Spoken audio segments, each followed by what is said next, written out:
The reality is that morality cannot be necessarily considered to be something which is always or unconditionally good, authentic, productive, understanding, comprehensive, or desirable, because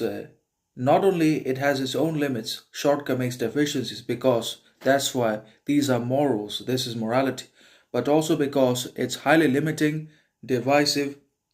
controlling, discriminating, also not only towards ourselves because we invent it, because we actualize and normalize it, but also because they are literally directly directed, or we use them in our communications, interactions with the others, as well as for their differences, distinctions, dignities, and boundaries of which they are capable, which they have invented, created, and established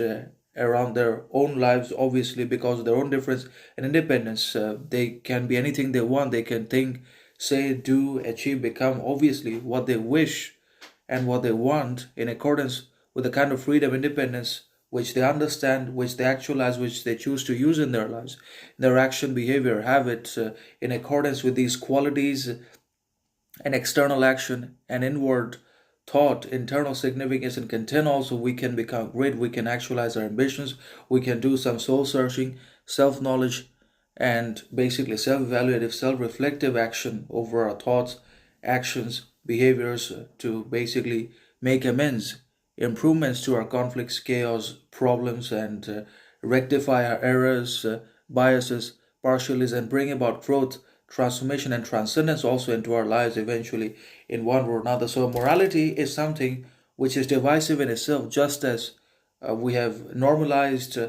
and worshipped all the bad and counterproductive qualities of ignorance, arrogance, pride, vanity, stupidity, competition in our lives. We've normalized it. We think that the more we compete, the better we become, that more competition, comparison, stupidity, ignorance are all good, desirable for our lives, ambitions, when in reality we are plunging into the hell of depression. We are driving ourselves into the abyss of competition, mutual enmity, social hatred, and public comparison, which will lead to the collapse of the society, which will inevitably result in the downfall of everyone. So, morality is something which we particularly apply in our dealings with society, in our interactions and relationships with the others, whom we know, whom we don't know.